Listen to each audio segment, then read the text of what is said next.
What's happening, mate? How do you mean? Well, it's not exactly kicking off, is it? Oh no, it never does. To 8 o'clock!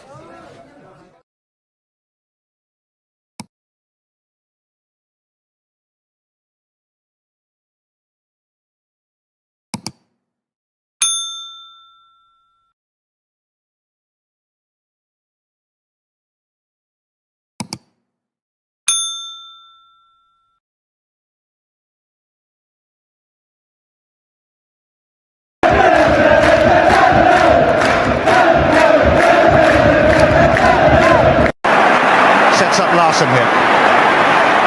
Larson. Oh, he's in! Henrik Larsson! That is sensational! O'Reilly. How about that for a pass? Jota! How about that for a finish? That is Jota for you! In for Henrik Larsson. And Moravcik! His first goal for Celtic! Here is Shunsuke Nakamura! Exquisite!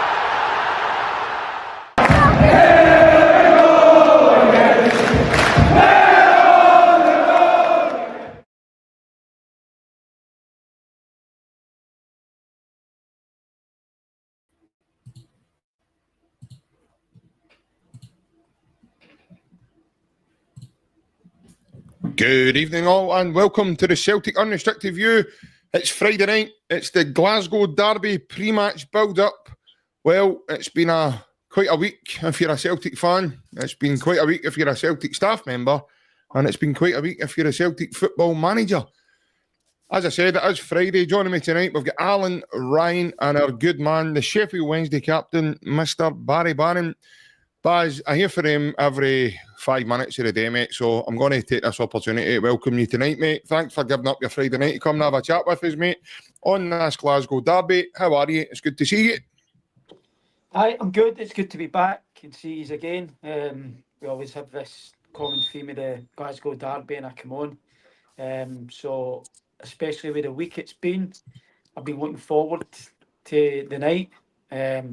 Obviously looking forward to Sunday, but also looking forward to new signings. There's been loads happening this week, so I can't wait to get started tonight because no doubt there's loads to talk about, and obviously good to be back on again. Yeah, take yourself, Ryan. Good evening, mate. It's good to finally be back on. I know, obviously, I've had a wee bit of a busy week as well, and it's good to get on and get a wee chat with you. Aye, all good, mate. Like Baz says, plenty to chat about. Obviously, yourself and Baz's thoughts for the other night, and obviously the signings hopefully by Monday, and the big talking point is a game on Sunday as well. So, or shall I say, the next big talking point that we've just had. So, but I good to get Baz back on. Like Baz says, it's kind of a theme now in these games. We get Baz's on, and like I said, his insights is always good, mate. So it's always good to get Baz on, mate. So, I looking forward to the game on Sunday and looking forward to the chat tonight. Yeah, same to yourself, Alan. It's good to get you on, mate, and get a wee chat with us about the up-and-coming Glasgow Derby, mate. I hope you're well. Yeah, good evening. Evening, everyone. Aye, pretty well. Good to have Barry on. Obviously, his insight, as Ryan says, it's second to none, so it's great to have that kind of thoughts for professional football at Barry's level. Aye, all right. Myself and Ryan and Mark had a wee bit of kind of ranting therapy last night. I've managed to take myself out a dark, quiet room. I've been kind of playing Celine Dion on the last couple of days, just kind of gripped my heart out. So, You just standing facing the wall down the Brunei like that. My heart will go on. I know. I'm on the first floor, I mean, I'm hanging out the window. So, kind of. The next door neighbour's arms wrapped around your waist. It's all right, Alan. It's all right. Don't do it. You're all right. So, no, in all seriousness, it's well, just kind of all the fact that we've watched the last couple of weeks. We've kind of scored a goal against a Wi-Fi password and a team that would get you kind of top scoring Scrabble. But we're looking forward to new signings hopefully, and obviously quite the game at the weekend, that I think that it's massively necessary we turn up with a performance, because I think what we've been seeing so far this season, I think we're overdue seeing a proper good performance. Yeah. Good evening to everyone as well. It's joining us across the platforms on this fine Friday evening. Hope you've all had a good week, minus obviously the Celtic debacle that we've seen in the fallout. Baz, I'm obviously just going to come to yourself regarding that, mate. Obviously, there's been quite a lot said since Tuesday night, mate. But obviously, just get your own thoughts on Tuesday's events and obviously then the outcome of that. I've not really had a chance to speak too much about it myself, so obviously we'll they too, as Alan says, they too had a wee rant about that last night on the episode with Mark. So just to get your own thoughts on that, mate. Obviously, I was on here the last time I was on here was a few weeks ago. And we were talking about then how frustrated we were that there was no signings, etc. coming in. We spoke about Kieran Tierney coming in, being a free transfer. Don't even know if Nygren was in yet. It might have been just before that. But the lack of activity, and a few people were adamant that it was going to happen before the big qualifying game. But now we're here and now we're out. We were right all along. We knew that it needed strengthening. Everybody did. And you can see now for the manager's pressers, watch press conference today, he's not happy that the business never got done beforehand. So he's obviously, that tells me that him and his people who bring the players in have gave the list and it's not been getting worked on, or it's not been getting worked on hard enough, which then lets the manager down. I think the thing that stood out to me today in the press conference was the fact that he's touched on the Bayern Munich game last season and then standing still, and that can't happen at a team like Celtic.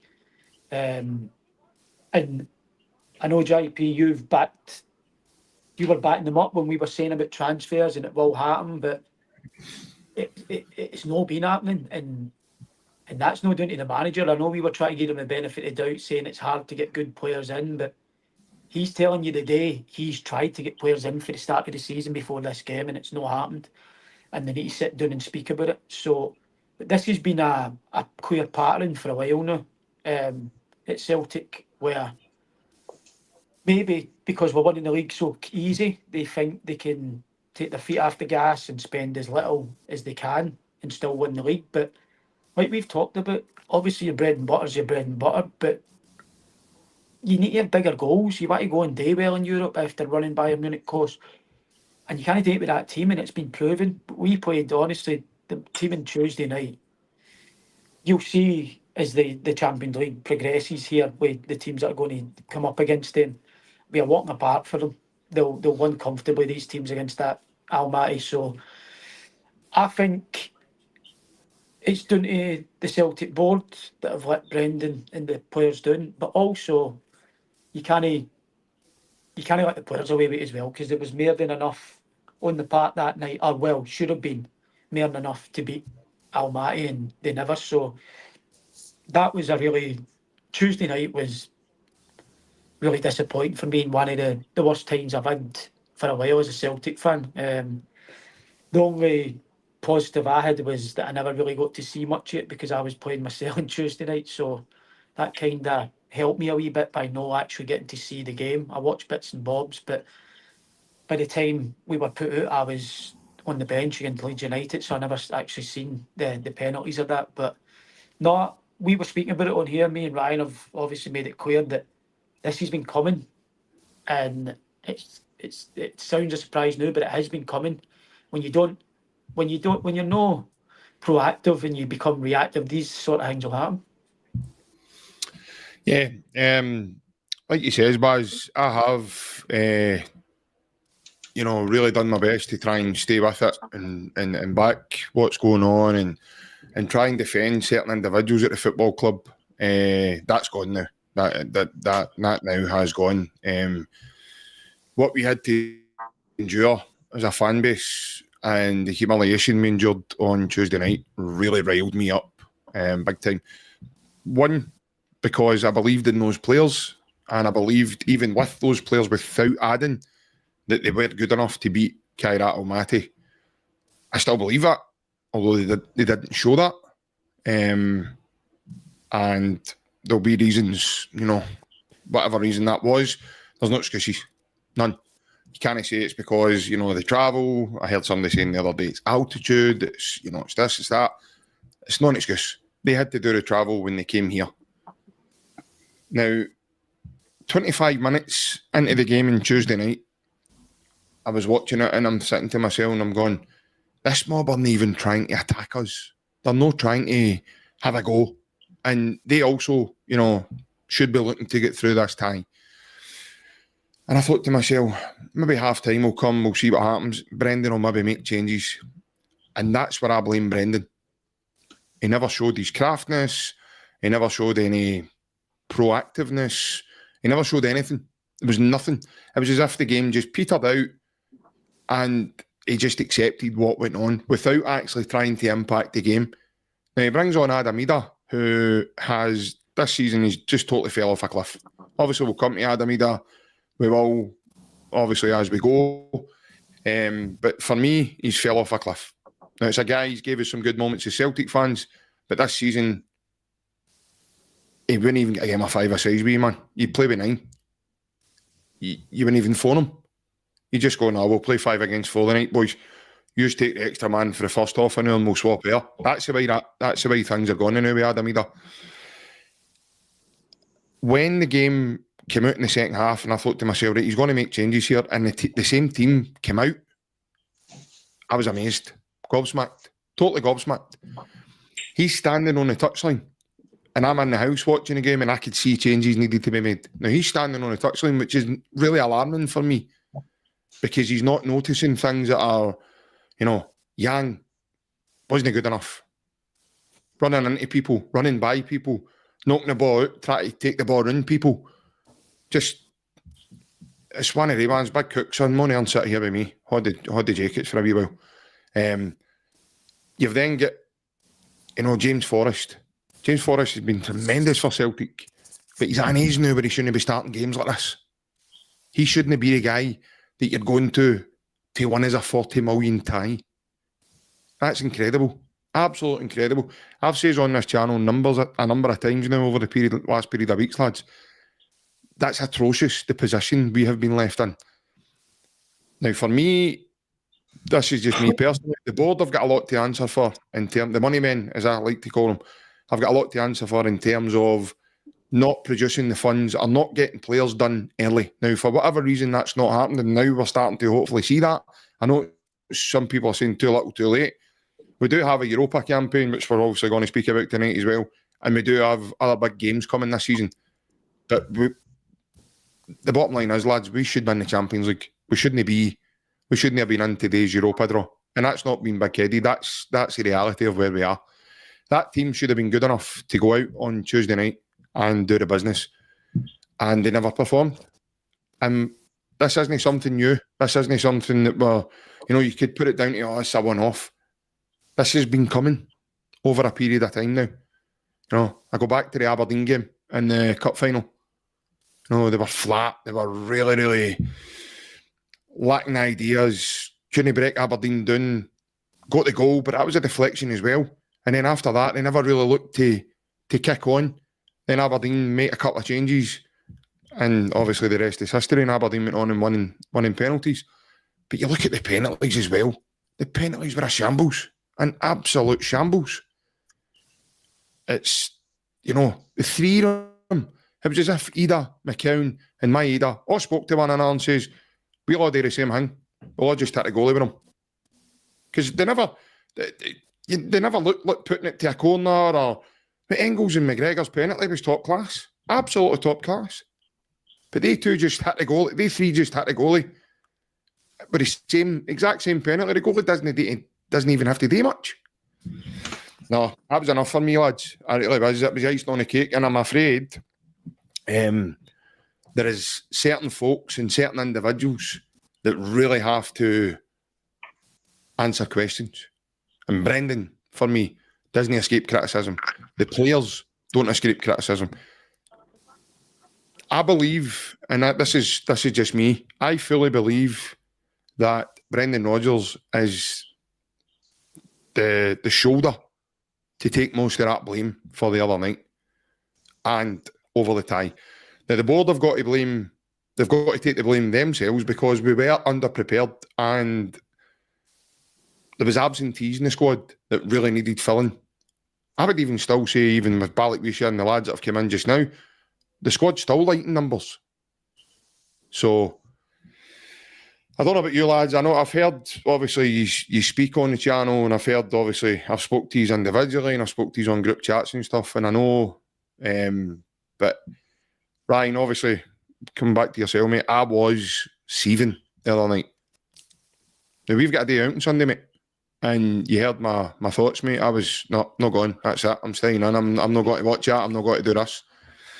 I've got to a point now where I'm sick, fed up with this same routine of going on. He talks about it today, and he says, no, we need to do something. He said this last year as well. Well, this isn't something new. He said it last year. We need to do something. We need to do something.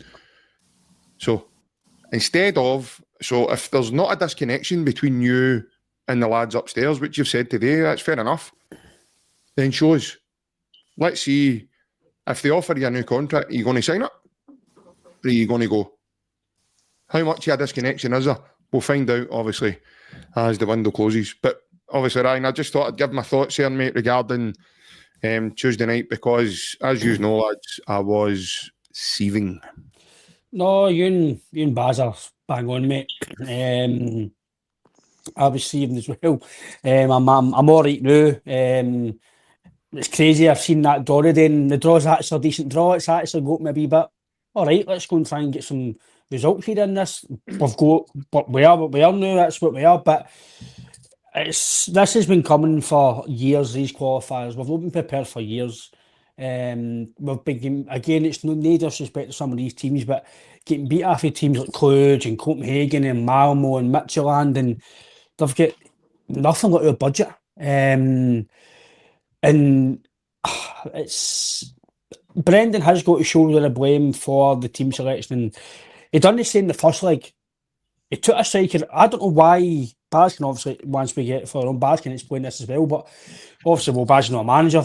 Maybe Baz can explain it. But see, when you're maybe nothing each or 1-0 down, why did he just do change for change? Why not go 2 up front? Why not go a flat 3 up front and just go change it? He didn't change his tactics in the 2 games. It was the same way of playing. Even in the first leg, you're trying to get a goal to go maybe take over there.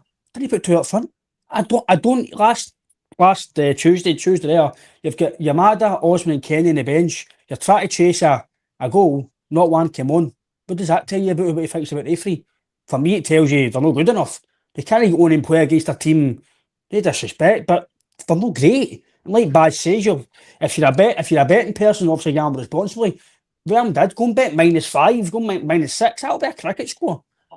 These teams are ruthless. They'll just absolutely hit them pillar to post. I don't. It's a collective though.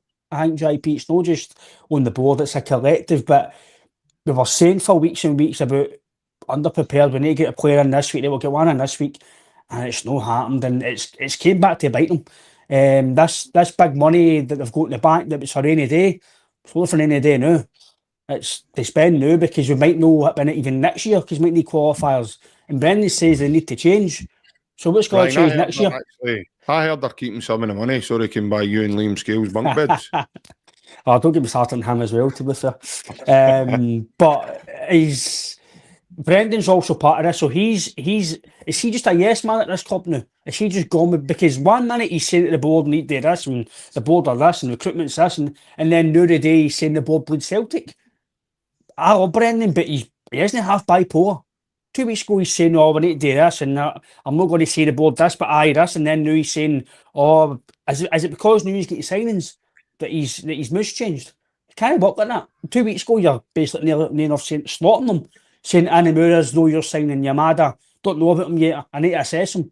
If you need to assess, maybe assess his fitness, but if you need to assess ability of a player that you've signed, that tells me you've not done your due diligence on that guy. That's crazy That's like me going for a job interview and just going, right, Ryan, you get the job. What, you know what to see me doing the job? You want me to shadow? You know what I mean? No, and you go. We'll assess you in the job. That doesn't work. I could be anybody. But no, obviously me and Alan and Mark had a good conversation last night. Actually we kept our calmness. We could have went a bit irate, but we probably used it as a bit of therapy, shall I say. But nah, it's got to change. If that's board level, if that's a sporting director, if it's brand new recruitment, if it's brand new recruitment processes, something's got to change because, like Baz says there, or what Brendan said, you mentioned the Bayern Munich game. We've all said this about the standards of the club. That's the standard. Whether or not it was a fluke or no, that's the standard. And again, it's no offence to like Scales, Ralston. I know Donovan's young, but even like McKibben to a degree, you've got Johnny Kenny, Yamada. Maeda's not a top number 9. He's a good player, but he's not a top. We're out of our 4 strikers right now. Not one's good enough to lead Celtic to number 9 to European glory, if you want to call it that. Not one. We've got players who, like Jan, again, far better level than me, 7, 8, 9 years ago, winning against Celtic's B team. And that's no disrespect to him. How he lasted that half it's JP, like, mate, he's watching that. I know he might not have much on the bench, but change it. It's not working. I don't get how there's difference when you play amateur or junior, you're playing at that level for a reason, because you might do some simple things wrong. Guys at that level shouldn't be passing the ball, mate, out the park with 5 yards to go, 2 yards to go. That's criminal. You're practicing every single day. You should not be kicking the ball at the park. Doesn't matter how bad that park is. Your touching precision of your touch should be amazing at that level. You're doing it every day. So if Jan goes to Birmingham, good luck to him. But again, for me, he should not even be in that squad on Sunday. Some of them shouldn't be, but they will be. But aye, it's why they managed to forget and move on. But they have to learn. That's it. It's got to stop. This waiting to the last week to get players in. Like Brendan says, we've all said it. You get them in early, get them settled down with their families, etc., and you'll see a better player. So just say we sign. We might touch on the boy Dolberg, right? He's fine. He's fit. He's playing Mandalay, but there's maybe guys who have just signed the left back. He's not really played much of Walker Juniors. New country, new culture, new language, you'll need to settle. It might take a few months for him to settle, and then he's away back again. It's got to change, but if we win on Sunday, I'm not going to say it's going to take over what's happened, but it gives us a bit more excitement because, like I says, mate, the last few weeks I've never wanted to leave a Celtic game in my life, right? Never left there. I've always stayed and clapped the players. Against Livy, I was ready to leave at half time. I was bored at my teeth. It was so boring. Sideboards, and no spark or nothing. But hopefully once he gets his players for the system, and maybe that will change. But we definitely need to change because it's no this attacking football that we're kind of used to seeing. Yeah, no doubt changes have to be made. Alan, on a positive note, we do have some breaking news over the last 24, 48 hours, and it is some, should I say, I waited for a while to say this, some new signings, mate. So, first guy, we've got Uruguayan internationalist left-back, Marcelo Sarrachi, and then we have signed MICHEL and Balikwisha. Now, Sarrachi's came in on a year's loan deal from Boca Juniors, as Ryan said there, and we've signed Balikwisha on a $5 million deal and a 5-year contract from Royal Antwerp, mate. What's your thoughts? The Balikwisha one, that's come right out the blue. I've never actually heard of him before. That come right out the blue. So, in all honesty, he's got a good profile, but we've seen on kind of YouTube or clips of him. He looks like a decent player. Experience, relatively decent experience as well. We'll not see fully until we see him in green and white hoops, but it's one that I could get on board with. It looks like the right profile for a player we're bringing in. Brendan said today that he's looking to have 5 or 6 wingers in the squad this year. I think we've got 2 or 3, and that's with Yang still there. So it's like we're now kind of Friday night. We'll go to Monday morning to do a power of, it's going to be like supermarket sweep come Sunday, isn't it? It's going to be, you're going running about with day one. Is it Monday morning or is it Monday night? Monday, 7 p.m. 7 p.m. So we're going to Dale Winton on Monday. Sunday's don't forget Sunday's the game, so you can kind of rule Sunday out, kind of thing. So we need players badly. I've been saying it. I've been saying constantly the chickens are going to come home to roost. I've been saying. But that was what comeuppance the last 2 weeks in Europe. We've been crashed out of Europe because we can't. And Brendan says something today. You can't pick. We're trying to time the investment better. Well, you need to time the investment better so you don't crash out after Kyra Almaty. But it's just, you were mentioning earlier, JP, about obviously the manager is culpable. Could have shown a lot better. Could have made changes. Could have changed it up with tactics, etc. Players have got to take the blame as well. But for me, fundamentally, as I mentioned last night, fundamentally it starts and ends with the board, with the hierarchy, with the recruitment team, because they are bringing in the tools for the manager and the squad to work with. It's like somebody, if you come up to me and say, I want you to build me a house, but I'm going to take your drill off you, your saw, your hammer, I'm going to sell them for big money to other people, but here's a wooden spoon, go and do that. You'd be like, no, you're after nut, mate. So he's sold Kuhn, he's sold Kyogo, we'll get Jota out injured for a year. So for me, fundamentally, the buck starts and stops with the board. We should have qualified with that team, but we should have still had better quality in to choose with as well. That would have made it a lot more comfortable. With 28 million worth of free players on the bench, though. Aye, no, that's a failure as well in the recruitment team. I still don't think me and Ryan discussed this last night with Mark. I don't think the players exactly failed, but I don't think they've lived up to the expectation or the valuation that we brought them in for.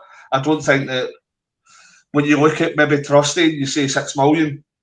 Has he really come in and looked like a 6 million player? Maybe no. I don't think it's been absolutely terrible. You're looking at Engels. I like Engels. I think there will be a lot more to come for him. Has he at this point looked like an £11 million kind of record signing? If we're being honest with ourselves, probably no up to this minute, but I think he's got a lot of potential there. And I'm just not mentioning either. We're supposed to be great on Sunday, so I just want to stay relatively calm here. There's no, I mean, it's just I'm not mentioning. I just never want to hear that name ever in my whole life again. I just honestly watching that game on Wednesday, I just felt I'll just get in the DeLorean and Back to the Future. Go back, turn the telly off, paint the fence and watch that paint dry, because that's exactly what we were watching. It was just absolute nonsense, boring, horseshoe all the way. Well, I'll tell you something, mate. I'd go and get your DeLorean, put it into a garage, because the game was on Tuesday, wasn't it, Wednesday? Well, I didn't get back to the end. You know what I mean? By the way, I need a wooden spoon, try to fix that. Just give me a fork and all, so I'll shove that into the DeLorean engine.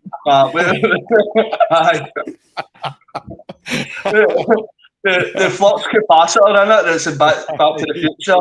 The flux capacitor takes you back. So it's called the flux capacitor. Take us back, don't sign Yang either. But we're back on track with the signings we've brought in. Balikwisha, I think, should go directly into the lineup. He has been playing so far this season. He goes into the start 11 because primarily because we've not really got anybody else. I don't ever want to see Yang and Hoops again. I think that would just be bleach overload if that happens ever again. And you're looking at James Forrest. Are we going to be forced to maybe play Negrin out wide? That's probably an option I'd favour. You're looking at the boy that's come in for Boca Juniors. Don't know a massive deal about him. I know he played against us with Leipzig. Leipzig won it before. 2018. Yeah. Seems as if he's got a decent pedigree. I think Ryan's mentioned he's not played a great deal recently. So I think he maybe be one that will be on the bench just in case kind of Ralston or Tierney need to come off. But I don't see him starting. But aye, it's reasonable. But I think that's a couple of signings. I think at minimum with Yang and Ida, what looking at the door. I think we're going to need probably 2 strikers and another 2 or 3 wingers, maybe. I'd probably say that's what's necessary for our squad to have that quality and depth that we're going to need to play kind of 60 games. But it's a good start, but as I say, it's just not the way to do business. It's just we're running a bit last minute, and we'll end up getting to the end of the transfer window. We'll bring in maybe 1 striker, and then Brendan will come out and say the usual, like he did in January.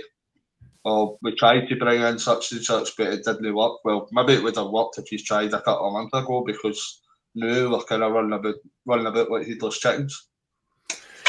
Yeah, but as obviously the lads are talking about there with the scenario of getting players in and the way that works and stuff, and it's no ideal. I just hope the words we don't hear for Brendan is we got gazumped for a winger for Sheffield Wednesday on the transfer deadline day, and you end up nicking a guy that we're after, the way Ben Davis nearly came to us but ended up going to Liverpool, and Lennon says we got gazumped for him. I just hope that's not the words we're hearing for a manager. But Baz, obviously touching on the 2 new guys, mate, what's your thoughts on both of them, and obviously how you see them fitting in and helping the squad? Well, the boy Balikwisha looks as if, like Alan said, the right profile for Celtic. Spent a fair bit of money on him. Looking at his stats and stuff like that, he seems to pop up with goals and assists. So he fits the bill for what we need, and we're crying out for wingers with pace and people to go and excite us and go past people, and he looks as if that's the type of player he is. So I think that could be a good one. The boy Sarrachi at fullback. Brendan spoke about him covering for Kieran Tierney. I know you need cover, but I was quite happy with the boy Inamura as cover for Tierney. I don't really see the left back situation needing to be. I know Kieran Tierney's not playing 90 minutes at the minute, but I'd have been quite happy to have Inamura. Do you think that's a concern, Buzz? Do you think that's a concern that Tierney's not, but the fact that he's played every game and obviously over pre-season and then into now, and he's yet not to be able to complete a 90-minute game? Aye, it does concern you a wee bit, because obviously he's probably one of our better players, and you want him out there. He's a leader, so you want him out there for the 90 minutes. But a lot of fans were speaking when he was on his way here, saying what we signed him for. He's injury prone. He's played every game since he's been here, but now because he's getting took off at 75 minutes, it's he can't finish 90 minutes. So I don't think you can win as a player or a manager in that situation, because they're obviously trying to protect him and get as much games out of him as possible.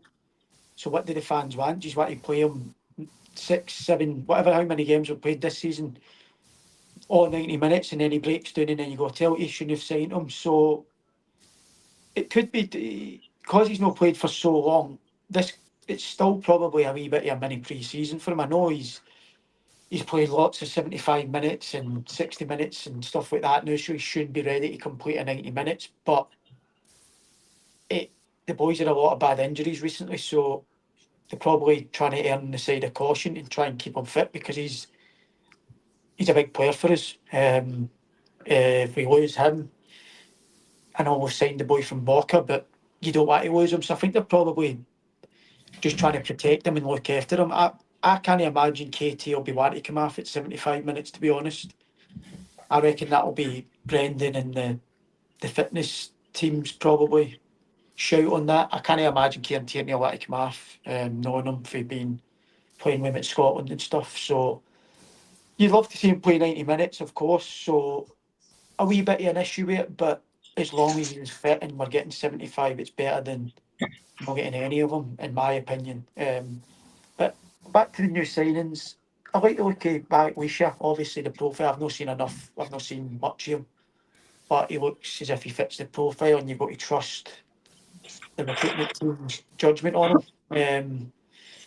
But I think Alan's spot on with Yang and Ida possibly on the way out. You're probably looking at 4 or 5 players that you need to come in to really, really be serious about this season going forward. Really, at the minute, with the squad that we've got at the minute, you're probably going to have to play Maeda through the middle as it stands. Balikwisha will play on the left. And then, who do you play on the right? We're speaking about Jamesy Forrest. I love Jamesy Forrest. Negrin. Negrin, do you play him there? I think then you're upsetting Negrin. Negrin's had a good start to his career playing as the 8. Why would you upset him because you haven't just gone by a winger? The boy's come in, settled in. He's been our best player this season so far. Then to go and move up to right wing because we have to go to winger.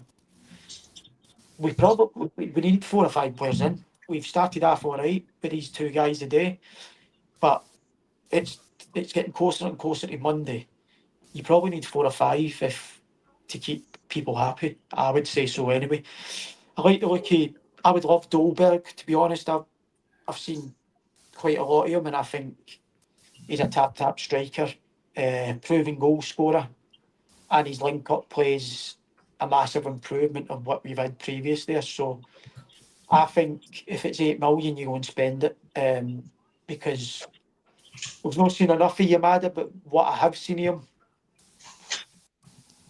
and like Ryan said, it tells you everything the other night. He doesn't even come on the biggest game of the season so far when you need a goal. So, and by the way, he's hit penalties as well. So at least you'd throw him on for the last couple of minutes. Penalties coming up, he obviously likes to hit penalties. So he must not be cutting it in training, otherwise, like I said, we watched that Falkirk game the other week.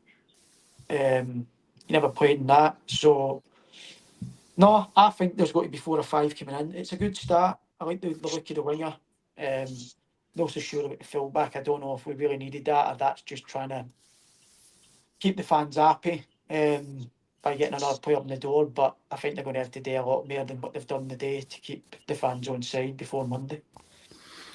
Yeah, Ryan, I did say to you the other night, speaking to you, mate, I think they're going to have to pull a white rabbit out the hat. Now you've got fans like Scott Melville saying there that he would play a traffic cone before he would give Yang a game of football. To be fair, Big Alan's looking for a new hat anyway for the Scotto, so I'd imagine you'll get that one, Scott. He's going to wear that cone, mate, if you want to stay on after the show, mate. Big Alan will hit you up, mate, for a traffic cone, no problem, mate. Ryan, obviously, Baz touches on the 2 lads. I think we're all pretty much excited to see what Balikwisha's got in his locker. The left back, like we say, we don't know much about him. We know he's got a decent pedigree in a CV. He did play against us. He's played for some really good clubs. But in terms of the left back, Ryan, do you think it's just a case of Celtics went, what kind of loony have we got that can play left back that's played for River Plate and Boca Juniors on his CV? I mean, the guy must have a screw loose somewhere, surely, to even do something like that. To follow the lines of guys like Morris Johnston and etc.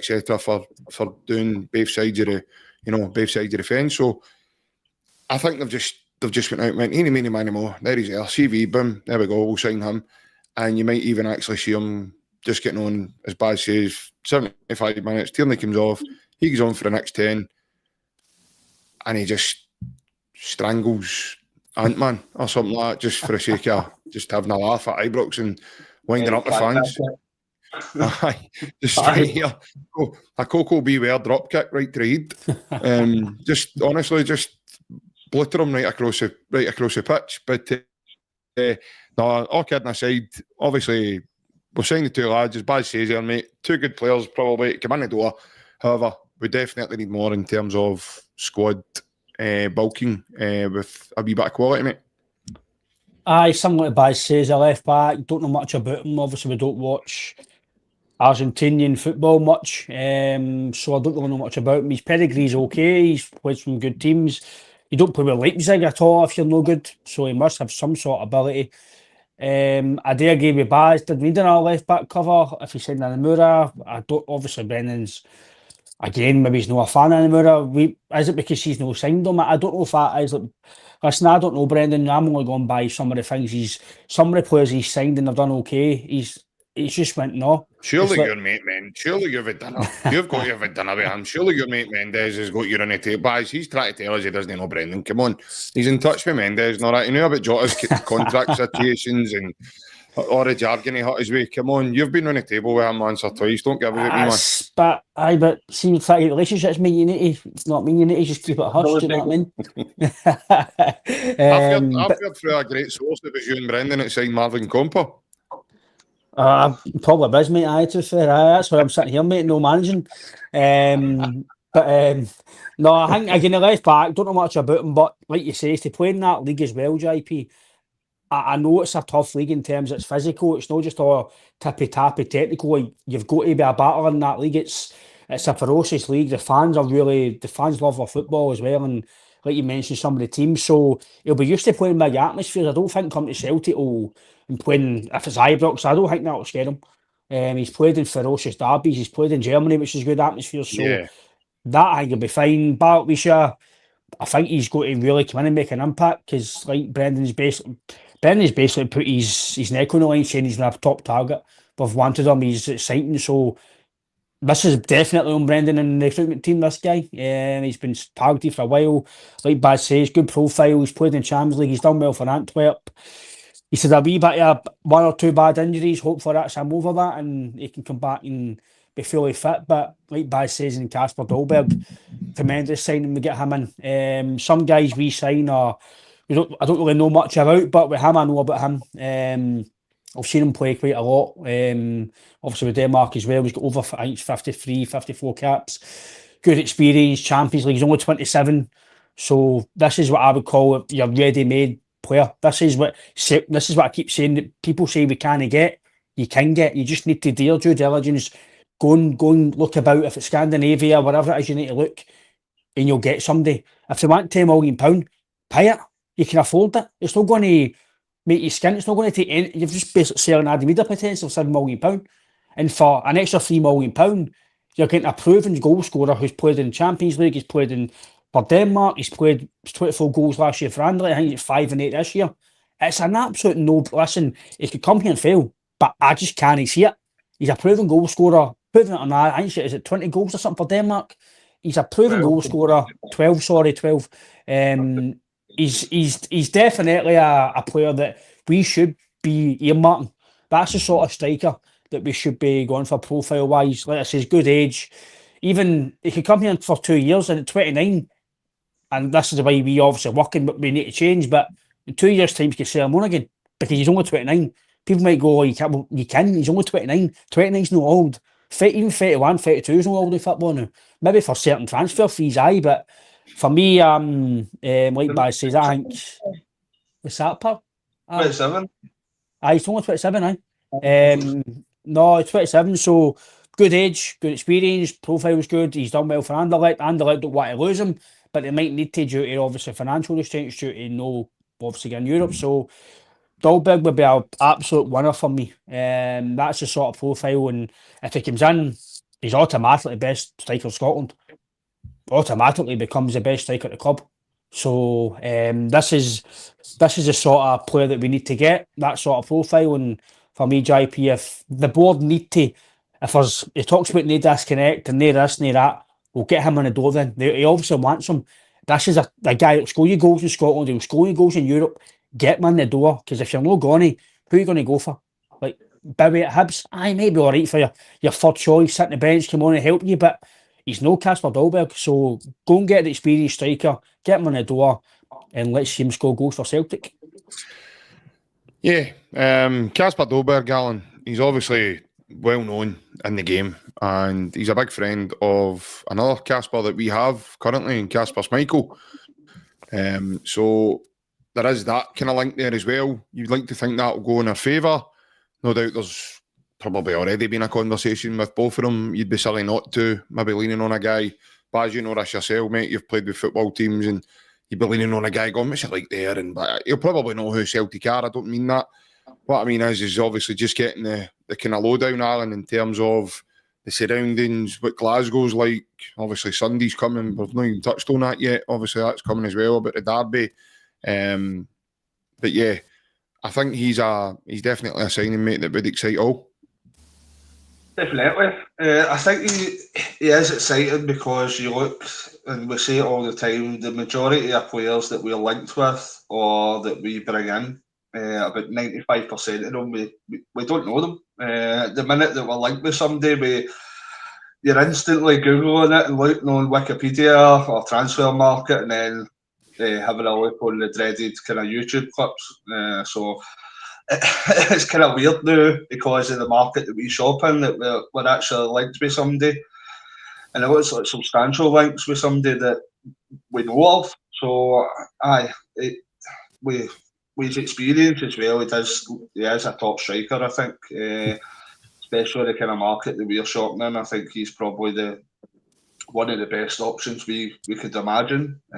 So I'd be really intrigued if we were able to kind of get this across the line. I think what we're reading just now, that there's a bit of a difference in the valuation between Celtic and Anderlecht, but hopefully that could get sorted out because, as we've mentioned tonight, I think we need a lot, as Barry says as well, we need a lot of players in, so I don't think we could be wasting time I know we are throwing it out there as if it's nothing money at all, but or a couple $100,000 or whatever. If we are willing to kind of bid 8.5 million, and they're looking for 10, surely we can meet somewhere in the middle there.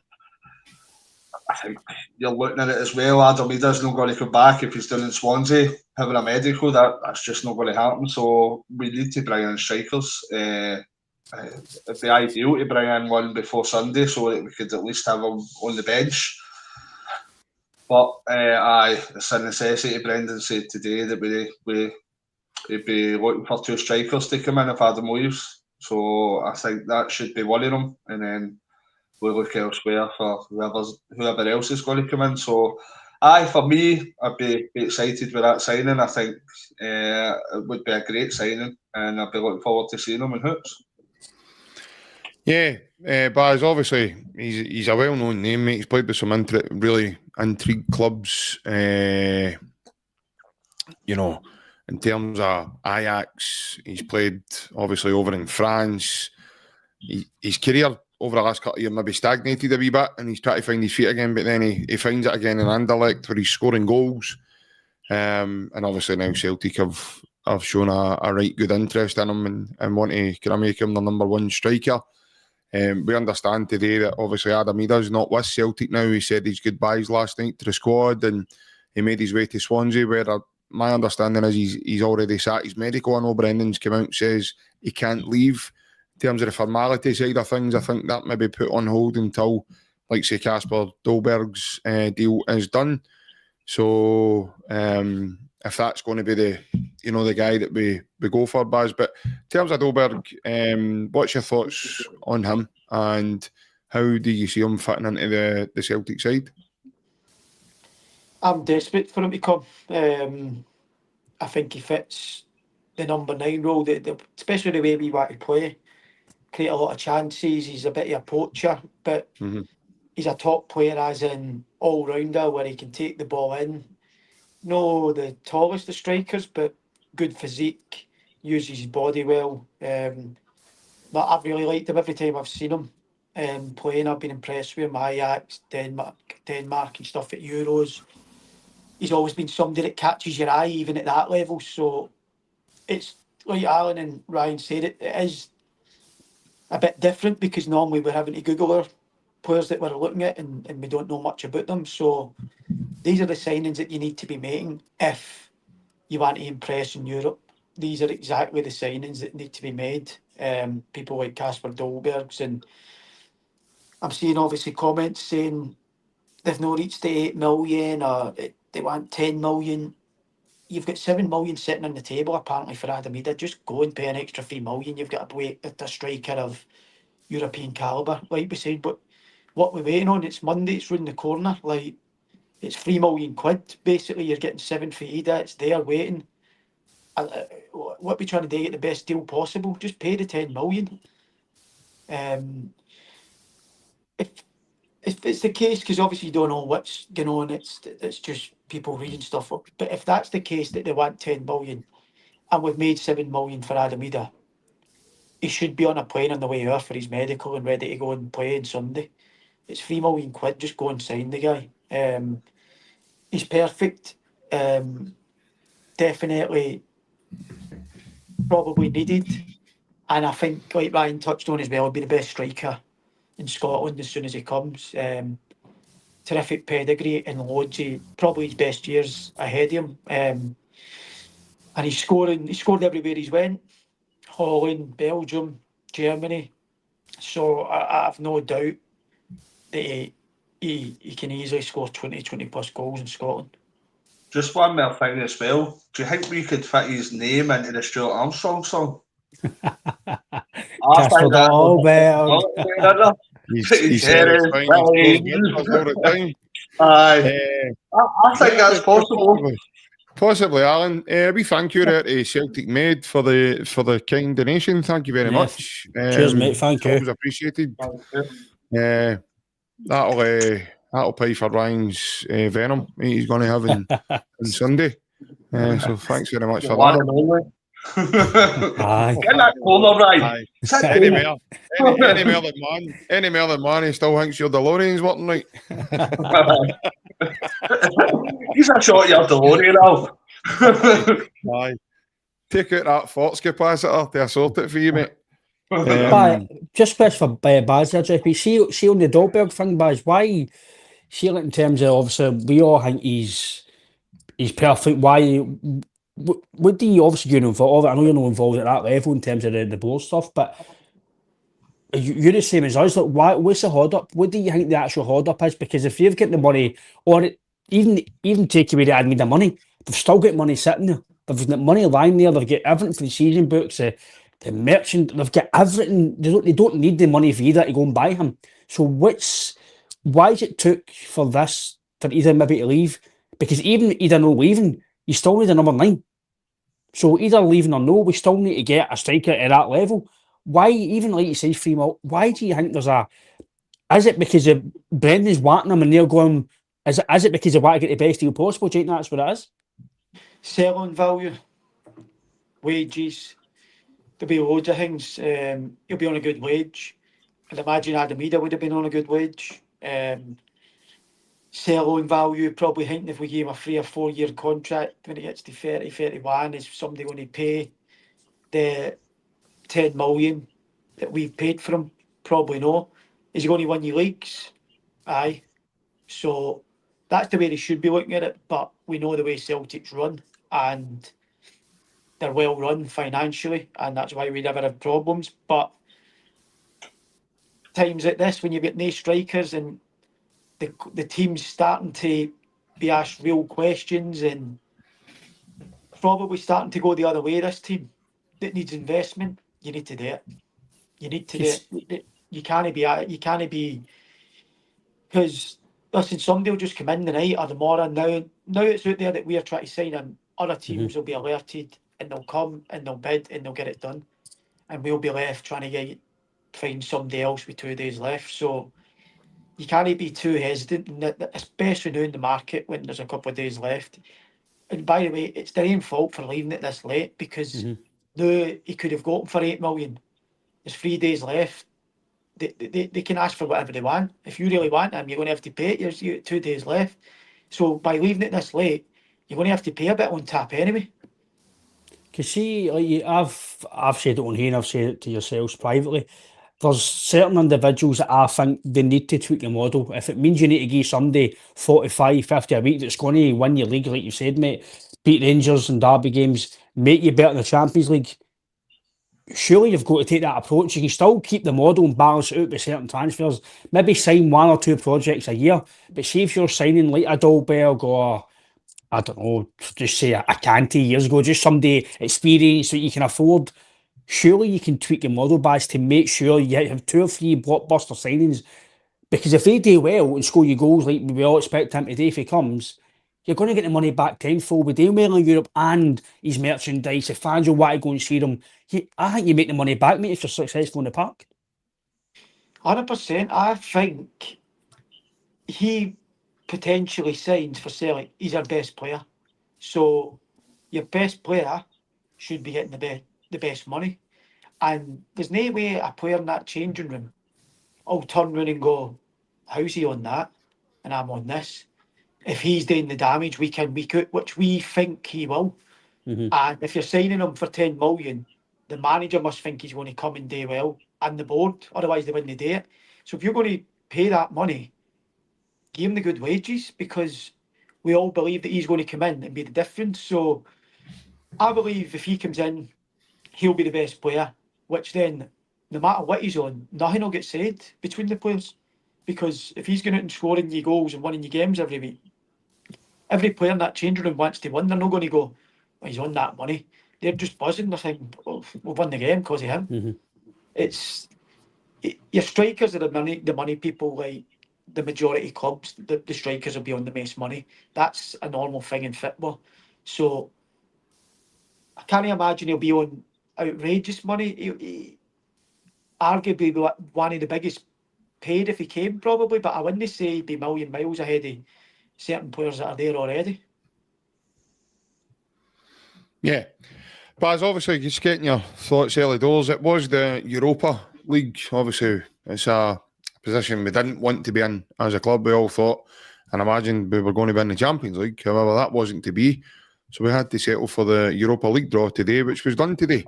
So obviously the teams that we've drawn, I don't know if you've seen it yourself, Baz, I'll just run through them here, mate, and you can give me your thoughts. So we've got Roma at home. We're then away to Feyenoord. We play Braga at home. We play Zveda away, Srenens Zveda. We play Sturm Graz at home, Midtjylland away, Utrecht at home, and Bologna away. So that's Celtic's draw. Now, I ran through them in an order that not necessarily is going to be match after match. I didn't mean that. It was just an order I was giving you them. But obviously, your thoughts on the draw, mate? It's a great draw. Some good games in there. Obviously, some big teams that we'll be coming up against. A lot of winnable games, but right now with that squad, a lot of losable games as well. It's not going to be as easy as people think, especially with the squad that we've got at our hands at the minute. I think the Celtic, the last season and previous seasons, would be comfortable getting through and not having to play the knockout game. But right now, what we're seeing this season, there'll be a lot of difficult games, like Braga at home. I follow Braga quite a lot because my old manager Carvajal was the manager there last season. Yeah. So I was keeping an eye on them last season. I know they've got a new manager now. I think it was somebody that left, Pep maybe. His assistants went there and manages them there. They've started the season really well, Braga. Even teams like that we think, we'll beat, it won't be easy. It'll be a tough game, even at Celtic Park. Bologna, obviously we know a bit about them because he lost Ferguson, and we probably follow them as well just to see how he's getting on. Another good team. So there's a lot of difficult games. That's forgetting about Roma and your Feyenoords. It's going to be tough. We looked at it last year, and all yous in here probably said it's not a great competition, but where we are at the minute and what we're watching at the minute, it's going to be tough games this season for us. Delighted with the draw, obviously. I think if we turn up and play the way we know that team can, added with a few new additions over the next few days, then I'll be confident of obviously getting through comfortably. But at this minute in time, I wouldn't be so sure. Yeah, obviously, yourself, Ryan, in terms of the draw, mate, how are you feeling? It's all right. It could have been worse. It could have been better. I think at home, but some winnable games. I know Baz mentioned Braga. They are a decent team, good outfit in Portugal. But you've got them at home, which is favourable. It's better than going to Portugal. Roma, I know it's at home, but tough game. But you're at Celtic Park. You're more liable to potentially get a victory at Celtic Park than you would away in Rome. So the home games are actually pretty decent in terms of a chance-wise. You've always got a chance, mate. But like Baz says, it's not a competition you want to win. We do need to strengthen if we want to do well in it. some of the players that we've got need to be better. They need to turn up, and I totally agree with Baz. If we get back to the first 6 months of last year, we'll do well in this competition. We probably will get out the league phase. So it's about getting back into that. Where the added quality we've got, Bologna away, that'll be tough. They're starting to build a bit of momentum in Italy, and with Ferguson there, and they've got a really good team there. And so Roma at home, yes, hard game, but again, it can be winnable. Final away, I think that for me that's the toughest game. I think of the lot. I think they'll be a good team as well. So, but away, you've got Midtjylland who struggled to beat Hibs. You'd be expecting to win that. So there's definitely games that you'd be expecting to get some points. Maybe 9 or 10 points might get you out the phase. So it is doable, but like Baz says, you need to make sure we strengthen the next few days just to make sure that we'll get the strength and depth to make sure we do okay in the competition. Yeah, just quickly to reply to Stephen Kennedy's comment there in the comment section. Stephen, you are right, mate. Obviously, a couple of weeks ago, I did back Celtic to win the tie that we've just witnessed against Kairat Almaty. I still think and I still believe we are good enough to beat them. We just didn't show that over the 2 legs, mate, and that's why I explained at the beginning of tonight that I was really angry on Tuesday, due to the fact that I know these guys are better, and currently right now are right over that tie they never showed. Domestically, we've got off to a great start. We've won our 3 games, albeit we've maybe not played the best of football in all of the 3 games. There's been spells where we have been flat, like the first half against Livingston. But yeah, mate, it was a humiliating defeat for us. And between the board under-preparing the team, and obviously, you know, the delay in the signings, and then obviously you look at the 2 ties where Celtic totally were flat as a dodo over the 2 ties and lacked any real quality, mate. So yeah, but I did believe that, you know, and I still believe in the Celtic team. However, they just currently didn't show, you know, that quality that I've spoke about many times on here, but we've seen it many times. So that's why I was of the belief that we were going to go and win the tie, but sometimes it doesn't happen, mate. Grimsby beat Man United, who have just spent 200 million quid on their team this window as well. Nobody's seen that one coming either. These results happen in football, mate. But yeah, albeit said, I'm a Celtic fan, and it was humiliating for all of us, and I was angry. So, aye. Big Alan's waiting in a curry as we currently speak here. He keeps looking out the window. Hope it comes soon, big man, and you can share it with us. Something flashing, a motor flashing, I mean. I was going to say something flashing. I'm glad it wasn't your fault. I would have disappeared and get a taxi right up here. Are you sure it's not a bulb off your Fox capacitor? It's hard to me that going, he's here out of the motor. I was going to say great Scott, but he's not. It's a guy who ties up the stair. He's English, isn't he? But aye, Alan, obviously, touching on the Europa draw, mate, what's your thoughts and feelings going into this one? I think before we look at Ryan says there's a lot of winnable ties. I think any normal day it would be, but when you reflect on the last 2 European games that we're going to score 1 goal, I think there's a lot of surgery needed in this team before we think about getting 3 points off any of them. I think that will, and it has to happen. But when I looked at the pots earlier, I know people maybe saying that's a good draw. I think that's one of the most difficult draws we could have got looking at the pots. Because you look at pot 4, and you're getting a team for Holland, and you're getting a team for Italy and Bologna. There was a lot of teams there when you look at the Rangers got. I think there was SK Brann and Genk, isn't it? Genk. Aye, so when you make that comparison to the draw that we've got, I think it's probably the most difficult. One of the most difficult we could have got. I think we wanted to probably avoid Nottingham Forest and they were pot 3. I think that they'll probably do no bad.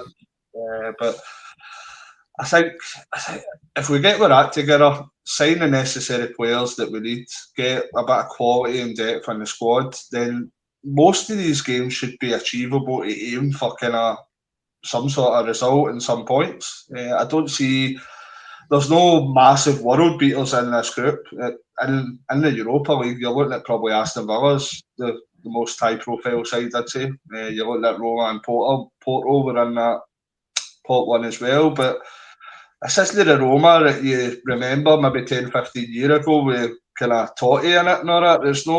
It's a different Roma, so I think it will be a challenge, but I think it's achievable as long as we do our business properly and as long as we start picking up performances, because I mentioned Donal here enough. I think the performances so far this season have been way under par. I think that we've been watching it. We have got maximum points in the league, so we can't take anything away from that. I think that's great to have the maximum points in the league. But some of the games watching it was a bit dire. It was a bit boring, and you've seen that we kind of lacked quite a lot of quality, especially in the final third. I think trying to break these teams down.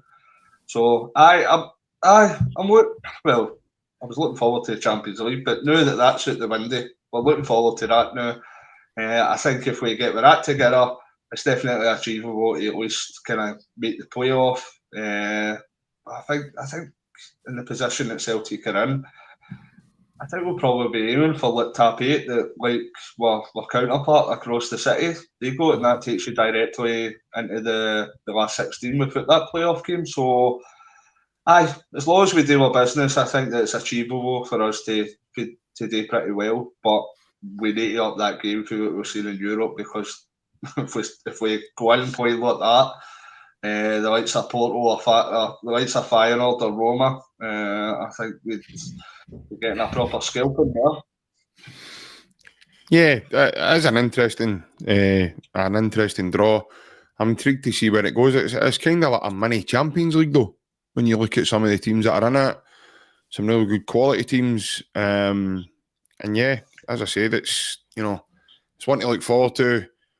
I know the other night was humiliating. We were all angry and everything else, and then obviously we get to Wednesday night, Buzz, and it's funny on some of Mrs. Brown Boys episodes and Still Game, and I honestly do not think I've laughed so hard in all my life. I've never seen a team crumble as what I did the Old Rangers in 2012. Honestly, I've never seen a team crumble as bad as that. But so we're on to now the small matter, Buzz, of the up and coming Glasgow derby. So obviously, two teams going into this one, mate, have just been humiliated in Europe for different reasons. One in a heavy score, and the other one for a team that should never have beat us, in my opinion. Rangers get beat 9-1 in aggregate with Club Brugge, who have made significant changes also to their squad. But Rangers have also got their own domestic dilemmas in terms of the way things have started, and So, what's your thoughts going into Sunday, mate? And what kind of team do you think we could potentially be facing up against? I think we're playing against a team who's going to be really nervous. So, I think the first 15 minutes it'll be key for how the game plans out. They've got a fan base there at the minute who are ready to jump over them. Anything that happens negative. So Celtic need to try and take advantage of that. I know Celtic have suffered a really embarrassing defeat and getting put out. But I was looking the other day, I think we only conceded one goal all season. We've no lost yet. We lost in penalties the other night, so we've actually not lost a game this season yet, competitively. So they're in a completely different frame of mind to where Celtic are. And we've had setbacks before and bounced back, which is another big positive for that group of players. We've had setbacks and come back for it. Lost derby games before and come back and won leagues. These don't seem to come back for setbacks. It seems to get worse and worse. We need to take advantage of where they're at, where the fans are at. And like I said, I think the first 15 minutes are massive. If we can nick a goal or dominate possession and keep them in their half, then the atmosphere is just going to turn and it'll work in our favour. But we've seen in previous derbies, most recently, that they probably had the upper hand. They've been up for it. They've outfought us. They've outrun us previously in the last few ones. That can't happen again on Sunday. It can't. We've not got the quality in the team at the minute that we had last year. So to make up for that quality, you're going to have to run and battle and run more than them and fight more than them. Otherwise, it could be another defeat. So I think Celtic won the game. But I think the game will boil down to the first 15 minutes and whoever starts the best, because the way the two teams are at the minute and where they're at with the fans and stuff, it's going to be one way or the other. If they come out all guns blazing, they'll forget about their manager, they'll forget about midweek, they'll get behind the team for that 90 minutes. If they come out and let us take over and start to dominate the game, then they will turn, and that plays in our favour. So I'm confident that we'll win. I think we'll win, but I can't see it be comfortable. But I think Celtic will definitely win the game. Yeah, obviously, Ryan. There's no doubt, mate. You know, there's maybe both sets of fans, just due to midweek's adventures, mate, might not be looking forward to this game. And you know, but as Baz just said there, and it kind of takes a wee bit of stress away when you hear a guy like Baz speaking about it. They're in a far different stratosphere for what we're in just now, probably mentally. As Baz says, mate, they're about to be lynched by their support if they don't, you know, start improving. And if we get an early goal, I don't know about you, wee man, but for me, it's turning into Halloween Blue Sheep Brigade again. And, you know, the ones that, you know, they're on record for we do not do walking away. Well, there's a video of them doing it just a couple of weeks ago there in the first 20 minutes of one game. So if we score early, and as Baz says, Ryan, really take a foothold in the game. You know, if they try and start playing this high line pressing, we've got guys like Maeda now, albeit Maeda might not be in the best of form just now. But listen, an occasion and in a game where he's had plenty of experience and he scored plenty of goals in as well, that might just be the game that springs a wee man to life. You know, it might just be a daft mistake that you know, if it's Max Aarons or it's James Tavernier, it might just be a daft mistake, mate, or a slack back pass, or Big Giga no reading the play again, and just, you know, if he plays centre-back the way he did against Club Brugge, just switching off, because it's in them, Ryan. It's there. Mm-hmm. We've seen it plenty of times this season so far. Even against Alloa, mate, they were sloppy.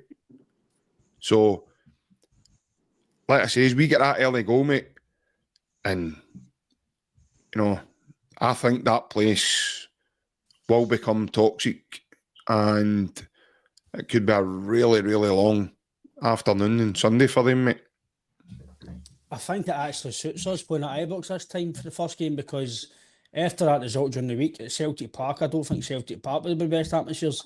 So it's maybe helping us going to Ibrox. I know there'll be maybe 2,500 fans of Celtic, which will be good to see as well. Good to see some green and white in that corner. So, listen, as much as listen, I had a wee laugh and a wee joke about them, but I was still kind of angry about obviously your performance. But you've got to look at, I've actually kind of, like I said, I just love football, JP. So if I'm in the house, if I'm off work, if they're playing, I watch it. Whoever's playing, Aberdeen, Hibs, I watch it. And I've watched majority of games this year and they've not been good.